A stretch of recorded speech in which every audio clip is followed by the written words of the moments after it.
శుక్లాంబరధరం విష్ణుం శశివర్ణం చతుర్భుజం ప్రసన్నవదనం ధ్యాయేత్ సర్వవిఘ్నోపశాంతయే. కాశ్యపేయ వర్ణనం. ఈ అధ్యాయంలో గంధర్వ, అప్సర, విహగ, సర్ప, యక్ష, రాక్షస, పిశాచ, యాతధానులు మొదలైన ప్రముఖ గణాలను, ఇతర గణాలను గురించి వివరణ కలదు. సూతుడు చెప్పెను, గంధర్వులు, అప్సరసలు ముని యొక్క కుమారులు. వారిని పేర్లతో తెలుసుకొనము. వారు భీమనేన, ఉగ్రసేనుడు, సుపర్ణుడు, వరుణుడు, ధృతరాష్ట్రుడు, గోమంతుడు, సూర్యవర్చసుడు, పత్రవంతుడు, అర్కపర్ణుడు, ప్రయతుడు, భీముడు, చైత్రరథుడు, విఖ్యాతుడు, సర్వజిత్, త్రయోదశుడు, శాలిశిరుడు, 14వవాడు పర్జన్యుడు, 15వవాడు కలి, 16వవాడు నారదుడు. వీరు దేవగంధర్వులుగా మౌనేయులుగా కీర్తించబడిరి. వారికి 24 శుభవతులైన చిన్నవారైన చెల్లెండ్రు అప్సరసలను పేరుతో కలరు. వారు అరుణ, అనపాయ, విమనుష్య, వరాంబర, మిశ్రకేశి, అసిపర్ణిని, అలంబుష, మారీచి, శుచిక, విద్యుత్పర్ణ, తిలోత్తమ, అద్రిక, లక్ష్మణ, క్షేమ, దివ్య, రంభ, మనోభవ, అసిత, సుబాహు, సుప్రియ, సుభుజ, పుండరీక, అజగంధ, సుదతి, సురప. ఆమె సోదరులు సుబాహువు, విఖ్యాతులైన హాహ, హూహులు, తుంబురుడు. వీరు 4 గంధర్వ సత్తములుగా కీర్తించబడ్డారు. ఇట్లా ముని సంతానమైన గంధర్వులు, అప్సరసులు పేర్కొనబడ్డారు.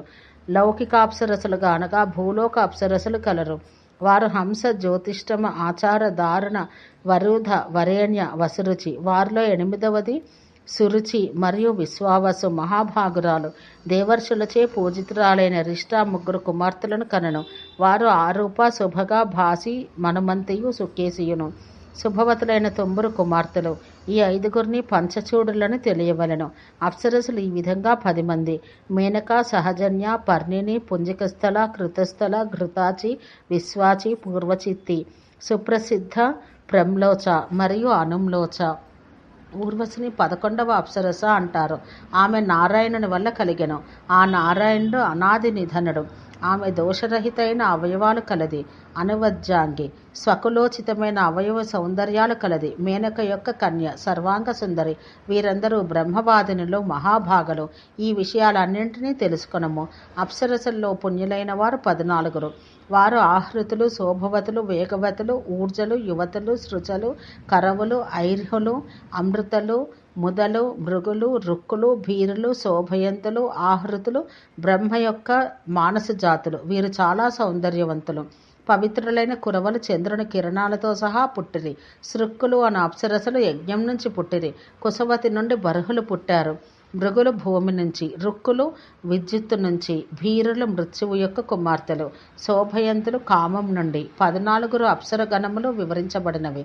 భాస్వరులైన అప్సరగణములు బహుసహస్ర సంఖ్యాకములు. వారు దేవతలకు, ఋషీశ్వరులకు పత్నులు, అంతేకాక తల్లులు. ఈ అప్సరసులందు సుగంధయుతులు, నిష్పందలు అనగా ఆవేశరహితులు. అప్సరులందరికీ సమభావనలు. హరుడుగాక దేవతల ఎందలి, ఋషుల ఎందలి అందరూ కామంచే వారితో సంబంధం కలిగిన వారే, కామ సాంప్రదాయ యోగం కలిగిన వారే. పర్వతుడు, నారదుడు వారి వల్ల పుట్టిరి. కానీ వారు దేవత ఋషి సంయోగమున పుట్టి ఉండుటచే పర్వత, నారదులు దేవతలతో సమానంగా కలిపి చెప్పబడి దేవతలేరి. ఇక 3వది ఒక ఆమె ఉన్నది. ఆమె వారికంటే చిన్నది. ఆమె అరుంధతి. అరుణుడు, గరుడు, వినత కుమారులు. గాయత్రి మొదలైనవి వేద ఛందస్సులు. సుపర్ణుడు మొదలగు వారు పక్షులు. కద్రు, నాగమాత 100 పాములను కనెను. వారే భూమిని భరిస్తారు. వారికి చాలా పడగలు కలవు. వారందరూ మహాత్ములు. వారు ఆకాశాన సంచరించగలరు. వారు అనేక మంది ఉండుట వలన వారి పేర్లను అన్నింటినీ చెప్పలేము. వారిలో ప్రధానులైన వారి నామాలు తెలుసుకొనము. ఆ నాగాల్లో ప్రధానమైనవి శేషుడు, వాసుకి, తక్షకుడు. ఇతరములైన ముఖ్య సర్పముల పేర్లు ఆకర్ణుడు, హస్తికర్ణుడు, పింజరుడు, ఆర్యకుడు, ఐరావతం, మహాపద్మం, కంబలం, అశ్వతరం, ఏలాపత్రం, శంఖుడు, కర్కోటకం, ధనంజయం, మహాకర్ణం, మహానీలం, ధృతరాష్ట్రం, బలాహకి, కరవీరం, పుష్పదంశుడు, సుముఖుడు, దుర్ముఖుడు, సూనాముఖుడు, దధిముఖుడు, కాళీయుడు, అలిపిండకము, కపిలుడు, అంబరీషుడు, అక్రూరుడు, కపిత్తకుడు, ప్రహ్లాదుడు, బ్రహ్మణుడు, గంధర్వుడు, మనిస్తకుడు, నహషుడు, కరరోముడు, మణి మొదలైనవి.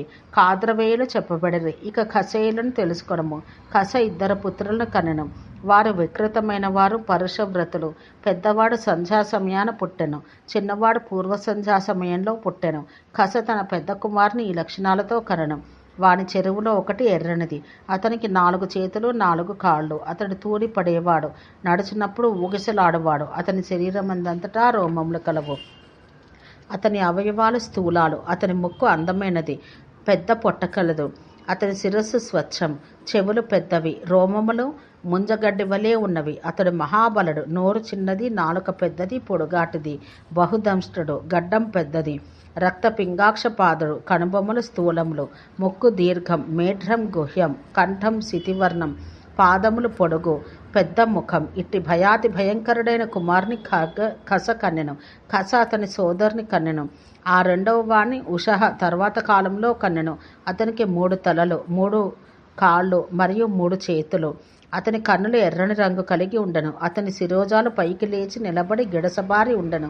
అతని మీసాలు హరిత వర్ణాలు. అతని శరీరం శిలాసన్నిభం, చేతులు పొడవు, ధ్వని పరుషం, నోరు చెవుల వరకు వ్యాపించెను. లావైన పెద్ద ముక్కు, శరీరం పెద్దది, హ్రస్వకాయం, 8 కోరల వంటి పళ్ళు కలిగిన దంష్ట్ర, ముఖం ఆకారమున క్రమరహితం, శంకుకర్ణుడు, కండ్లు పింగళ వర్ణములు, జుట్టు జడలుగా అల్లుకొని ఉన్నది. అతనికి ద్వంద్వపిండం కలదు. కండరములు తేరిన మాంసపు కండలు కలవు. అతడు మహాస్కందుడు, మహోరస్కుడు. అతని ముక్కు విశాలం, పొట్ట సన్నం. అతని కంఠం పెద్దది కాదు, కానీ లోహిత వర్ణం. అతని మేఢ్రం వేలాడను. ఇట్టి లక్షణాలు గల రెండవ వాణ్ణి ఆమె కనెను. పుట్టిన వెంటనే ఆ కుమారులిద్దరూ తమ శరీర ప్రమాణమును వృద్ధి పొందిరి. కానీ వాని కార్యక్రియా విషయాన వారి అంగములు సమర్థములుగా ఉండెను. పుట్టిన వెంటనే వారి అవయవాలు పరిమితుల్లో పెద్దవిగాను శక్తి యందు అధికముగా ఉండెను. వారు వారి తల్లిని ఆకర్షించ మొదలెడిరి, ఈడ్చుటకు ప్రారంభించిరి. ఆ ఇద్దరిలో పెద్దవాడు చాలా క్రూరుడు. తల్లిని లాగి ఈడ్చి పారవేచెను. అతడు, ఓ అమ్మ, మేము ఆకలిచే బాధపడుతున్నాం, క్షుధార్తులం, అర్థులం. మమ్ము మేము రక్షించుకొనుటకై మేము నిన్ను మింగుతామనెను. కానీ చిన్నవాడు తను ఆపెను. అన్నను తన 2 చేతులతో పట్టుకుని తన సోదరుని ముందే తల్లితో అతడు ఇట్లనెను, నీవే నీ పితరులకు సేవ చేసి వారి క్షేమం రక్షించవలసిన వాడవు. కనీసం నీవు నీ తల్లినైనా రక్షించము. ఆ క్షణాన్ని వారి తండ్రి వారి ముందు ప్రత్యక్షమయ్యను. వికృతాకారులైన పుత్రద్వయాన్ని చూసి అతడు కసితో ఇట్లనెను. తండ్రిని చూసిన వెంటనే ఆ కుమారులిద్దరూ భయం పొందిరి. ఒక్కరిగా ఇద్దరు ఏకమైనారు. వారిద్దరూ స్వమాయచే తల్లి శరీరాన ప్రలీనులయ్యారు. అంతా ఆ ఋషి తన భార్యతో, వీరిద్దరికూ నీవేమి చెప్పి ఉన్నావు? తత్వతః ఆ వృత్తాంతం అంతటినీ నాకు చెప్పుము. ఇదంతా నీ వ్యతిక్రమములనెను. కుమారుడు కాని కూతురు కాని జన్మ సమయాన వారి తల్లి వలె ఉందరు.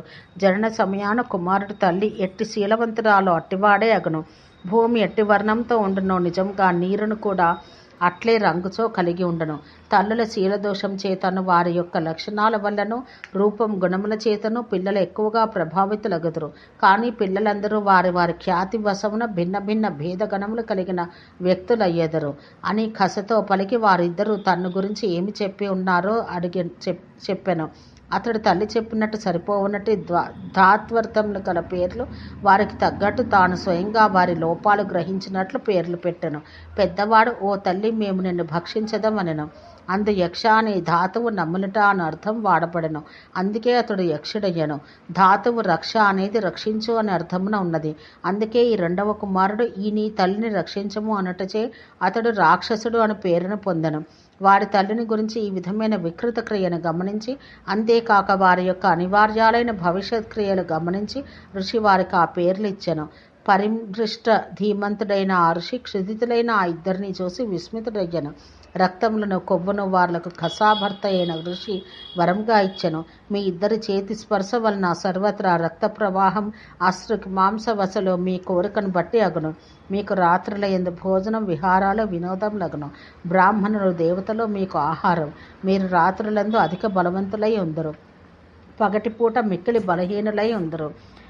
మీ తల్లిని రక్షించడు, ఇదియే మీకు శాసించిన ధర్మం అని ఈ విధంగా కశ్యపుడు తన కుమారులతో పలికి అచటిని అంతర్ధానమయ్యను. తండ్రి నిర్గమించను. సహజంగానే దారుణ స్వభావులైన అక్రూరులు ఇద్దరు అకృతజ్ఞులు, ప్రాణహింసకులు, విపర్యయ క్రియలైందు నిమగ్నులైరి. వారు మహాబలశాలురు, మహాశక్తియుతులు. వారు మహాకాయులు, దురాసదులు, ఇతరులకు స్వాధీనులకు వారు కారు. వారు మాయావులు, వారు అదృశ్యులు. వారు చరించుచునే అంతర్ధానం పొందగలరు. కామరూపులు, కోర్ణ రూపం ధరింపగలవారు. ఘోర స్వరూపులు, రోగరహితులు. వారి స్వరూపాలకు పితరులను, ఋషులను, గంధర్వులను, కిన్నరులను, పిశాచాలను, మనుషులను, పన్నగులను, పక్షులను, పశువులను చంపి తినాలనను ఆత్రం కలవారు. వారు నిశలందు సంచరించడివారు. వారిని చూసి ఇంద్రుని అనుచరులు సంక్షుబ్ధులైరి. ఆ ఇద్దరిలో చిన్నవాడు ఒకప్పుడు తినుటకు ఆహారం సంపాదించడానికి సంచరించుచుండెను. అతడు తన ఆహార వస్తువును తచ్చబ్దం చేతనే అనుసరించెను. అర్ధరాత్రమున అతడు తానే ప్రభువు అన్నట్టు సంచరించుచుండెను. అజుడు, షండు అను ఇద్దరు పిశాచములు అతనికి ఎదురేరి. వారు కపి యొక్క పుత్రులు. వారు మహావీర్యులు, మహాశక్తి కలితులు. వారు ఆకారాన బూడిద గుమ్మడికాయల వలె ఉండిరి.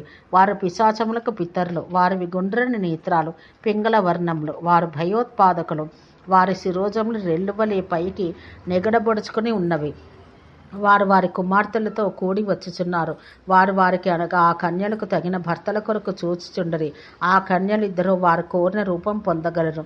ఆకలితో ఉన్నారు, ఆహారం కొరకు వెతుకుతున్నారు. రాక్షసులను భక్షింప ఎంచిరి. కామరూపులను స్వీకరించగల ఆ రాక్షసులను వారు వారి ముందుకు చూచిరి. వారందరూ పరస్పరం చూసుకున్నారు. ప్రతి ఒక్కరూ రెండవ వారిని పట్టనించను. ఆ పిల్లల తల్లిదండ్రులు తమ కూతుండ్రతో, అతడు ప్రతి పదమున తొట్రుపడుచున్నాడు, అతన్ని పట్టుకుని బ్రతికి ఉండగానే ఇచ్చటకు తీసుకుని రండు అనెను. అంతా ఆ కన్యనిద్దరూ వారిని వెన్నంటి తరిమి పట్టుకొనిరి. చేతులతో అతడిని దృఢంగా పట్టుకొని తండ్రి సన్నిధికి తీసుకుని వచ్చారు. కన్యలు చేపట్టుకొనబడిన రాక్షసుని చూచి పిశాచులు ఇట్లనిరి, నీవెవ్వరవు, ఎవరికి సంబంధించిన వాడవు అనగా అతడు మొత్తం చెప్పెను. ఆ రాక్షసుని యొక్క కార్యకలాపాలు, ఆభిజాత్యాలు విన్న తర్వాత అజుడు, షండు తమ కూతుండ్రను అతనికి వివాహమును సమర్పించిరి. వారిద్దరూ వాని కర్మలచే సంతుష్టులు. తమ ఇద్దరు పుత్రికలను అతనికి ఇచ్చిరి. ఆ కన్యలు ఏడుస్తున్నను రాక్షసుడు వారిని పైశాచ సంబంధమైన వివాహ విధులతో పెండ్లి ఆడను. అజుడు, షండును తమ కూతుళ్లకు ధన సంపదను చదివించిరి. ఈ కన్యక బ్రహ్మధన అను పేరు కలది. బ్రాహ్మణులు ధనముగా కలది. బ్రాహ్మణులు ఆమెకు శ్రేష్టమైన ఆహార వస్తువులు. వారు ఆమెకు సహజమైన ప్రధానమైన ఆహారం. తర్వాత అజుడు తన కుమార్తె యొక్క ధన సంపద ప్రకటించెను. సర్వాంగముల యందు వెంట్రుకల వలె వేలాడు క్రిములు కలిగిన ఈమె జంతుధన అను పేరు కలది. ఆమె అన్ని జంతువుల యొక్క ఐశ్వర్యాలను, ధనమును గ్రహింపదగినది. జంతుధన అని ఈ పేరు గల కన్యక యొక్క శరీరమందు అంతటను సర్వాంగ కేశ పాసం కలదు. ఆమెకు పెద్ద గర్జన సృష్టించగలది. ఆమె యాతధాన అనడు పిల్లను కనెను. ఆ కన్యక కూడా మహారవం కలిగించే శక్తి కలది. బ్రహ్మధన అనడు కన్యక రక్తవర్ణ, రోమరహిత. ఆమె కూడా మహారవంను సృజించగలదు. ఆమె ఒక కూతురు.